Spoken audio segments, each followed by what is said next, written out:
Salut et fraternité.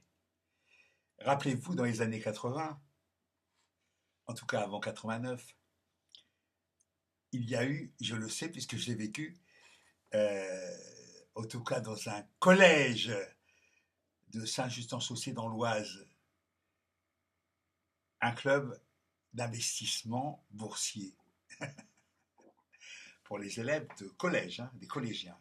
Et ce collège s'appelait, ironie du sort, Louise Michel. J'ai dit, hey, il en faut, hein. En tout cas, il faut du courage, hein, pour se lancer dans un... Donc il y avait une prof de je sais pas quoi, mais c'était pas une matière littéraire, hein. C'est une matière évidemment scientifique, hein. J'y reviendrai après. Donc il lance un club d'investissement boursier. C'était la mode, rappelez-vous, tapis, toute cette bande de trous du cul. Rappelez-vous, Vive la crise, avec Yves Montand et l'inénarrable Geoffroy, le copain de Le Pen, entre parenthèses. Voilà, bref, club d'investissement boursier. Quelques années plus tard, je veux dire une dizaine d'années, peut-être plus, oui, quand même à peu près 10 ans. 10 ans plus tard, je rencontre la prof dans un resto à Amiens. Et je lui dis, vous vous souvenez de ça? Vous vous souvenez? Vous- Moi, j'avais répondu à l'époque, un club d'investissement boursier pour de futurs chômeurs. Vous vous souvenez de ça? Elle se souvenait pas. Elle se souvenait pas. Je lui dis, écoutez, bon appétit, moi je me casse parce que c'est vraiment n'importe quoi. Vous vous souvenez pas, moi je me souviens. C'est ça mon point. Moi j'ai une intelligence, pardon, j'ai une mémoire naturelle biologique, pas artificielle. Justement, ça me permet de faire le lien avec ce que je viens de découvrir là, à l'instant. Enfin, je connais, mais de façon plus. Tout le monde parle de l'intelligence artificielle. Euh, il est probable que quand j'ai été opéré du rein et qu'on m'a mis une prothèse artérielle, c'est en partie l'intelligence artificielle qui a fait le taf, d'accord, manœuvrée par des humains, hein. Bon, c'est évident. Pour faire monter la prothèse, ben, tout ça c'est fait sur écran avec un logiciel, c'est évident. Je dis bravo, bravo parce que je ne serais peut-être pas là. En tout cas, il y a quand même ce que je vois là. Je viens de voir ça sur un. Je viens de voir qui s'appelle le deep, le deep learning. Deep learning. Hein, l'art génératif. L'art génératif. Ce qui m'intéresse, c'est le deep learning, c'est-à-dire l'apprentissage profond. Le mot profond, étonnamment, on l'utilise beaucoup, je trouve, ces temps-ci. Enfin, il me semble, hein, on l'utilise pas mal, le mot profond, l'état profond. Enfin, tout ça est complètement hérité des États-Unis et de l'anglo-américain, c'est clair. Bon. Alors,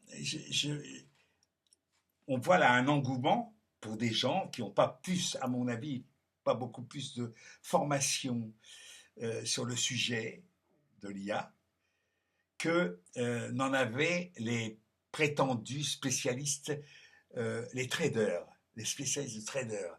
Je me souviens qu'à Paris, m'être retrouvé dans un resto du côté du Trocadéro, et derrière, il y avait une autre table, il y avait un petit groupe de 3 4 personnes, des mecs, que des mecs, hein, que des mecs, qui parlaient, trading, trading. C'était pareil dans les années 80. Euh, je, je peux affirmer que je connais assez bien le français, mais ce qu'ils utilisaient comme langage, c'était une sorte de sabir anglo-américano-français dont je ne comprenais strictement rien. Bon, est-ce que pour autant la non-intelligibilité de quelque chose le rend plus intéressant ou plus clair? Non. Ce que je vois au bout du compte, ces gens très sérieux, costard, machin, attaché caisse, enfin tout bazar, la panoplie, hein, la panoplie. Il y a eu des films, des films américains évidemment, qui ont été faits là-dessus. Euh, Ça aboutit à quoi? Ça a abouti à quoi?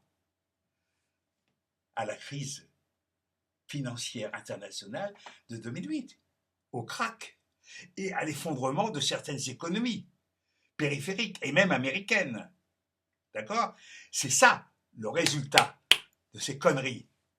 Maintenant, ce qu'on nous balance avec l'IA, c'est du même topo. Il y a des choses extrêmement sérieuses. L'économie, c'est sérieux. C'est sérieux entre les mains de gens qui savent de quoi ils retournent et qui connaissent les tenants, les aboutissants et les dangers. Lorsqu'on a permis à la Grèce de rentrer dans l'Europe, alors qu'on savait qu'elle était en défaut de paiement à peu près partout, c'était une gigantesque escroquerie dans laquelle la banque Lehman Brothers, c'est ça, encore une fois, les Américains ont plongé dans le purin complètement, sans faire attention où ils allaient, ou plutôt en le sachant, parce que ça allait leur rapporter gros. Mais ça allait asphyxier, étonnamment, au point que la Grèce a dû vendre le port du Pirée aux Chinois. Voilà les résultats. Voilà les résultats. Alors moi, quand je vois des mecs avec leur learning, deep learning, la seule chose que je retiens, c'est que deep drop, c'est profond, ça donnait le mot Dieppe, le port de Dieppe, un port profond, c'est pratique un port profond, ça permet de pénétrer un peu dans les terres sans se foutre la gueule dans des marécages poisseux, d'accord? Et ça, c'est venu par les Vikings, le mot Dieppe, Diop, drop, deep, ça vient par les Vikings. Comme quoi, rien n'est nouveau sous le soleil. Je dis simplement aux gens qui plongent à fond dans l'illusion, comme pour la Banque internationale et dévastatrice des mondes, des cultures, des peuples, je leur dis, faisons très attention. Ils font ce qu'ils voudront, ils iront droit dans le mur, ils ont l'habitude. Mais simplement qu'ils ne nous fassent pas chier, qu'ils ne nous entraînent pas dans leur naufrage. Voilà ce que j'ai à dire. Salut et fraternité. Hasta la Victoria.